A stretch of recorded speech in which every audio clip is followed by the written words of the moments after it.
that government of the people, by the people, for the people.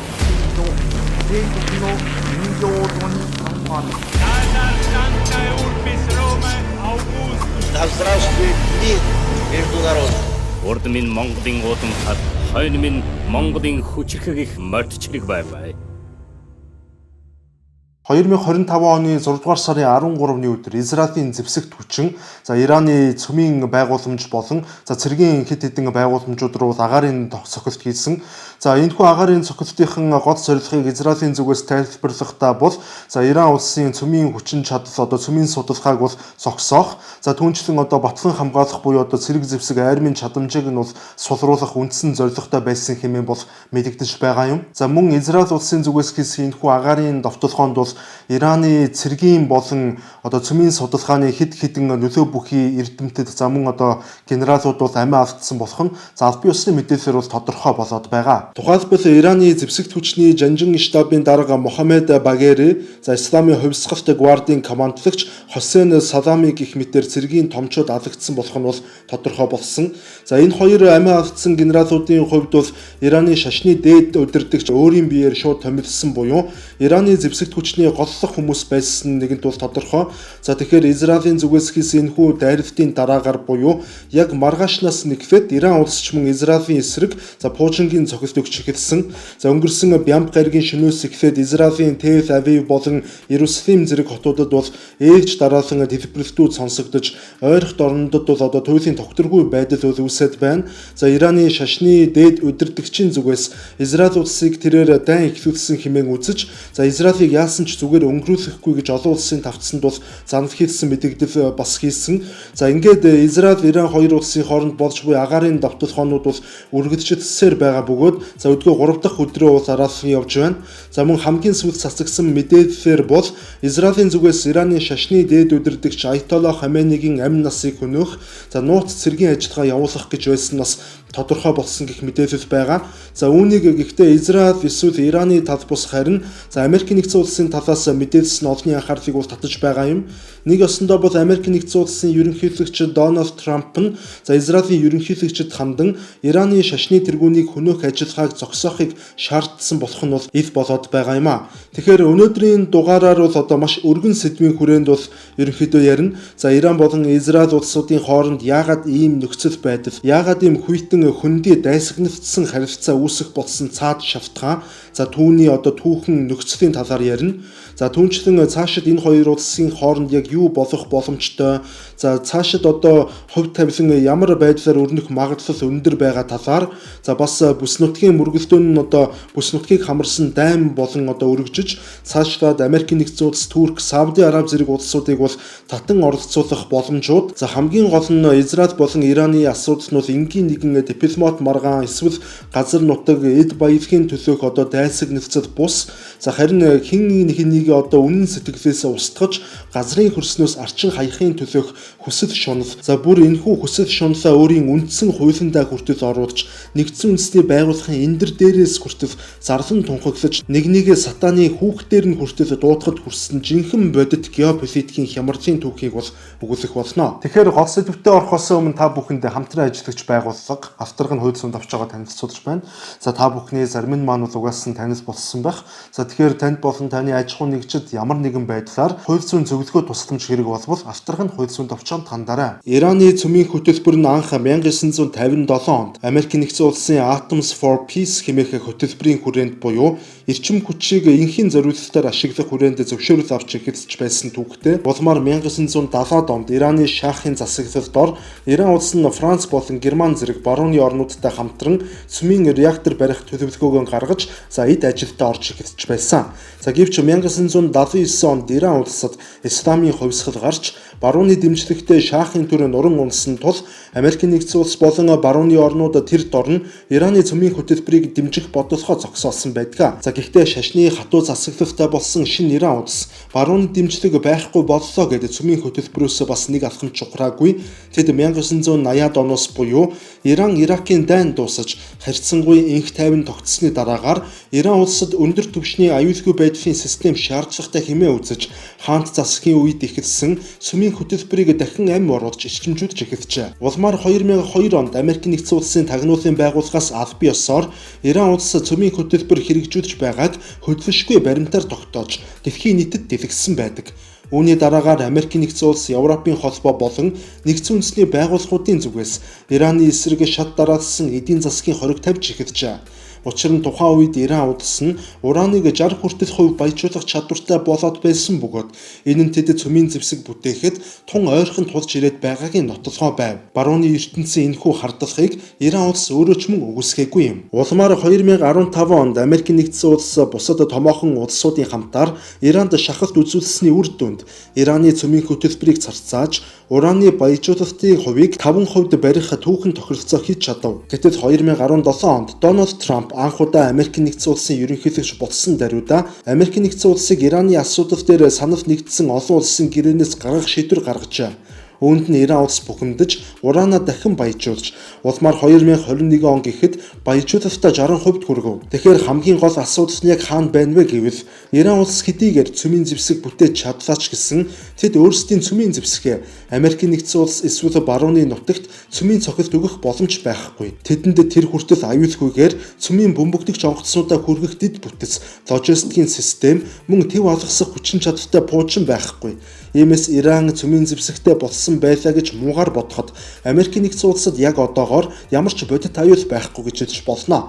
Харин хүнд бодит аюул учрах боломжтой вэ гэвэл хажууханд нь байгаа Израиль улс. Иймд Израиль улс нь Ираны цөмийн хөтөлбөрийг өөрснийх нь эсрэг чиглэсэн шууд аюул занал хийлэл гэж харж байгаа. Мөн Иран улс нь цөмийн зэвсэгтэй болсноор ойролт орнын ертөнцийн геополитикт асар том нөлөө үзүүлэх юм. Нэг ёсондоо бол ойролт орнын ертөнцид исламын шашинтай цөмийн гүрэн мэндэлснээр бүс нутгийн хүчний тэнцвэр шууд өөрчлөгдөнө. Улмаар хажууханд нь орших барууны холбоотнууд болох Сауди Араби, Израиль зэрэг улсууд цөмийн эсэргүүцлийн стратеги буюу батлан хамгаалахын номлолоо бүгд нь өөрчлөх шаардлага тулгарх нь тодорхой. Тэгэхээр яг одоо хоёр улсын хооронд өрнөд буй энэхүү харилцсан агаарын дайралтууд нь ердөөсөө энэ маргаан буюу Ираныг цөмийн зэвсэгтэй улс болгохгүй тулд Израиль улсын зүгээс хийж буй хариу үйлдэл шахалт гэж ойлгож болно.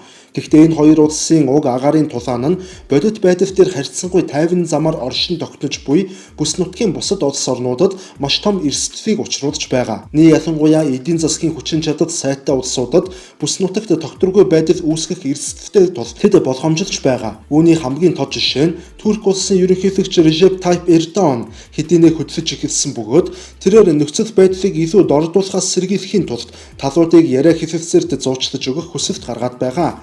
Мөн Америкийн нэгдсэн улсын зүгээс мэдэгдэл хийсэн бөгөөд Трампын засаг захиргаа Израилийн хийж буй энэхүү агаарын дайралтуудтай ямар ч холбоогүй болохоо хариуцлагатайгаар мэдэгдсэн.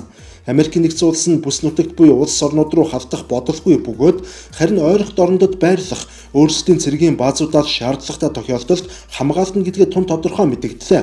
Мөн 6 дугаар сарын 15-ны өдөр Израилийн ерөнхий сайд Беньямин Нетаньяху Трамптай утсаар ярьсан бөгөөд тус ярилцлагын үр дүнд Трамп Израилийн зүгээс Ираны шашны тэргүүний аминд халдах гэж байсныг зогсоолоо хэмээн дэлхийн нийтэд мэдэгдсэн нь олонний анхаарлыг татаж байна.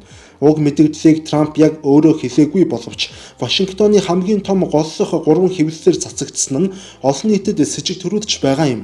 Уг мэдээ цацагдсны дараагаар Израилийн ерөнхий сайд үүнийг эрс үгүйсгэсэн бөгөөд Израиль улс нь улс орны удирдагчдыг устгадаггүй гэж өөрсдийгөө өмөрсөн мэдэгдэл хийсэн.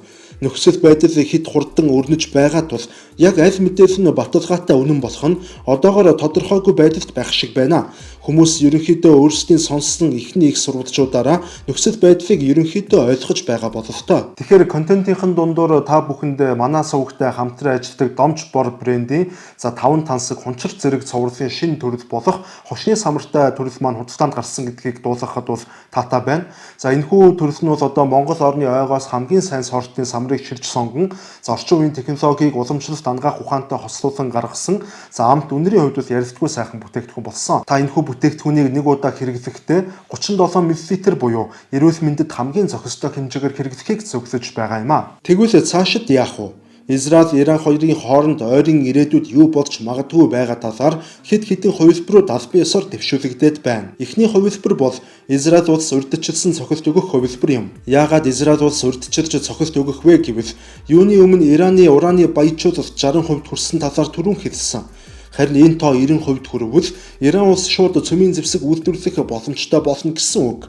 Иймээс израильчууд яаж ийж байгаа зогсоох шаардлага тэдэнд үүсэж байна. Мөн яг ийм түүхэн жишээнүүд бас олон бий. Тухайлбал 1981 онд Израиль улсын зүгээс Иракийн Осирикийн цөмийн реакторыг агаараас бөмбөгдөн устгаж байсан бөгөөд үүнийг түүхэнд Operation Opera хэмээн нэрлэдэг. Мөн 2007 онд Сирь улсад хойд Солонгосын дэмжлэгтэйгээр баригдаж байсан цөмийн реакторыг мөн Израилийн тал устгаж байсан. Тус ажиллагааг Operation Orchard хэмээн нэрлэсэн. За иймд Израиль улсын зүгээс бүс нутгийн 2 ч улсын цөмийн байгууламжид өмнө нь цохилт өгч байсан учраас Ираны эсрэгч мөн ийм алхам хийх магадлал өндөртэй.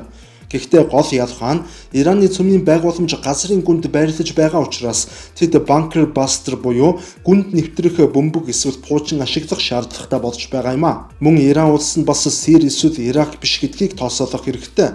Хэрв израильчууд Ираны газрын гүнд байрлах цөмийн байгууламжийг устгавал Иран улс маш хүчтэй хариу арга хэмжээ авч таарна. Үүнд тэд Ливан дахь Хезболла бүлэглэлийг Израилийн эсрэг шууд байлдуулах магадлал маш өндөр. Израилийн зүг Ливанаас олон мянган пуужингийн дайралт ирнэ гэсэн үг. Мөн үүнтэй зэрэгцээд Газын зурваст Хамас бүлэглэл дахин идэвхжиж Израилийн эсрэг терроризм хийж нэмээд Йемен дахь Ираны дэмжлэгтэй хуситчууд Израилийн эсрэг пуучин болон дроны цохилтууд өгнө. Иран улс өөрөө ч гэсэн асар хүчтэй пуужингийн дайралтуудыг хийж таарна. Ингээд харвал Израиль улс гэрв Ираны цөмийн хөтөлбөрийг хүчээр зогсоох гэж оролдвол тус мөргөлдөөн нь бүс нутгийг хамарсан томоохон мөргөлдөөн болж магадгүй бөгөөд цаашид бүс нутгийг хамарсан дайн болон томорч Америкийн нэгдсэн улс, Сауди Араб, Турк зэрэг улсууд татагдан орох магадлал өндөртэй. Мөн хамгийн гол нь Израиль улсын зүгээс Ираны цөмийн хөтөлбөрийг зогсоохын тулд цаг хугацаа бага байгаа учраас иймэрхүү дайралт хийх магадлал маш өндөр байгаа юм а. Тэгвэл Израиль улсын зүгээс ямар ч хариу арга хэмжээ авахгүй бол Иран улс 2026-аас 27 оны хооронд цөмийн зэвсэгтэй болох магадлал маш өндөр байна. Маш ойртсон гэсэн үг. Хэрв Иран цөмийн зэвсэгтэй болвол хамгийн түрүүнд Сауди Араб улс нь шууд өөрсдийн цөмийн хөтөлбөрийг хэрэгжүүлнэ. Энэ талаар Сауди Арабын ханхүү Мохаммед бин Салман маш тодорхой эв тодор мэдэгдсэн. Бүр Сауди Арабын зүгээс Пакистанд хөрөнгө оруулалт хийж цөмийн зэвсгийн бэлэн хувилбар худалдаж авах талаар яриа хэлэлцэрч хийсэн удаатай. Нэг ёсондоо бол өөрсдийн аюулгүй байдал гэх нэрийн дор барьцаж эхлэн гэсэн үг. Гэхдээ энэ барьцалт нь дан ганц Сауди Арабаар тогтохгүй. Турк улсын ерөнхийлөгч Режеп Тайп Эрдоан 2019 онд Ираны цөмийн хөтөлбөрийн талаар байр сууриа илэрхийлэх үеэрээ бид цорын ганц цөмийн зэвсэггүй муслим улс болж үлдэж болохгүй хэмээн өөрийн байр суурийг тун тодорхой илэрхийлсэн. Иран цөмийн зэвсэгтэй болвол Турк улс мөн цөмийн зэвсэг хөгжүүлж эхэлнэ гэсэн үг. Түнчлэн өөр нэгэн чимээгүй тоглогч байгаа нь Египт улс. Египт улс нь 1960-ад оны үед Гамал Абдел Насерийн эрен үед цөмийн зэвсгийн амбицтай байсан боловч нөхцөл байдал болон олон улсын байдал зэргийн улмаас хүчин суларч уг амбицаа гээсэн байдаг. Тэгвэл бүс нутаг өөрөө цөмийн зэвсгийн араас хөөцөлдөж эхэлбэл Египтийн тэрхүү амбиц дахин сэдрэх магадлалтай. Хамгийн гол нь эдгээр улсууд бүгд өөрсдийгөө бүс нутгийн хүчний тэнцвэрийг хадгалах хэмээх нэрийн дор өмөрч цөмийн технологийн араас хошуурцгаана гэсэн үг. Нэг ёсондоо бол Иран улс цөмийн зэвсэгтэй болвол бүс нутагт буюу ойрох дорнд болон булангийн орнуудад цөмийн зэвсгийн уралдааныг эхлүүлж цөмийн зэвсгийн хөгжүүлэлт замбраагаа автаж дэлхийн нийтийн хүн төрөлхтний аюулгүй байдал илүү өргөн утгаараа бол шууд эрсдэлд орох боломж нэмэгдэж байна гэсэн үг. Гэхдээ шударга ёсны өнцгөөс нь бас хараад үзэх юм бол Израиль улс ганцаараа цөмийн зэвсэгтэй байгаад Иран харин цөмийн зэвсэггүй байна гэдг нь нэг талаараа шударга бус хэрэг. Үүнийг хэрхэн зохицуулах уу? Хэрхэн хин хэнийг нь гомдоохгүй байх уу гэдэг нь шулуухан хэлэхэд яг үнэндээ бид бүхэнд ямар ч хамаагүй шахуу хэрэг. За харин үүнийг их гүрнүүд болон нэгдсэн үндэсний байгууллагын хийх ажил гэдгийг ойлгох хэрэгтэй. Тэгэхээр манай сувгийн зүгээс гаргасан энэхүү XX түүх буюу за хүн төрөлхтний фото түүх гэдэг ном маань бол одоо худалдаалагдсаар байгаа гэдгийг бол та бүхэндээ дуулгаж байна. За хэрвээ та түүх сонирхдаг бол ховор чамин ном цуглуулах дуртай бол за мөн манай сувгийг бол үзэж дэмжихээ илэрхийлэхийг хүсэж байвал энэхүү номноос судалгаа Израильд хийх боломжтой юм шүү. За номыг хэрхэн захиалах талаар доор сэтгэгдэл хэсэгт дэлгэрэнгүй мэдээллийг үлдээе. Тэгэхээр яаж ч харсан нөхцөл байдал цаашид тиймч амар намжихгүй болов уу гэж харагдаж байна. За Иран улс хизээч ив наримттайгаар Израиль улстай мөр зэрэгцэн орших боломжгүй. За тийм боломж бол угаасаа байхгүй. Анх 1979 онд Иранд исламын хувьсгал гарсны дараагаар Иран улсын зүгээс Америк нэгдсэн улс болон Израиль улсуудыг за их болон бага сатан хэмээн шууд тунхагдсан байдаг. За мөн Иран улсын үндсэн хуулинд бүх дарангуйлагч дэглэм төрөмгийлэл болон колончлын эсрэг тэмцэн хэмээн бас заасан байдаг. За өөр бас нэгэн маш чухал шалтгаан нь Иран улс Палестиныг дэмжсэн гадаад бодлогыг баримталдаг. За энэ бол Ираны гадаад бодлогын тэргүүлэх номлол гэж хэлж болно. Тэд Израилийг сионист дэглэмтэй улс гэж үздэг бөгөөд нийгмийн бүх түвшинд израильчуудыг устгах ёстой хэмээн сурталчилдаг. За Израиль хүмүүс бол сатаны үр сад. Израиль улс бол хууль бусаар байгуулагдсан улс. Тэд Израилийг газрын хөрснөөс арчих цор ганц том хүсэлтэй гэж хэлэхэд бол буруудах зүйлгүй. За үүнийг нотлох зүйлсч бас бий. За тухайлбал Ираны шашны дээд удирдагч Али Хаменей за Израиль бол хор тавдар түүнийг устгах хүртэл тэмцэх ёстой хэмээн хэлж байсан бол Ираны ерөнхийлөгч асан Махмуд Ахмединежад за Израилийг газрын зургаас арчин хаях ёстой хэмээн бүр нэгдсэн үндэсний байгууллагын эндэр дээрээс дэлхийн нийтэд хандан хэлж байсан удаатай. За иймд тус хоёр улсын хооронд үүсэт буй энэхүү зөрчил нь ингийн нэгэн дипломат маргаан эсвэл эрх ашиг за газар нутгийн асуудал огтоосоо биш юм. Ираны хувьд Израиль улсыг ёс суртахууны хувьд ч тэр шашны хувьд ч тэр геополитикийн төвшөнд ч ялгаагүй огтоосоо хүлээн зөвшөөрөх хамтран ажиллах ямар ч боломжгүй гэж үздэг. За үүнийх нь хариуд Израиль улс ч мөн ялгаагүй Иран улсыг өөрсдийнх нь оршин тогтнолын эсрэг хамгийн том аюул гэж үздэг. За мянган жил өнгөрсөн ч өс хонзон дундардаггүй бололтой.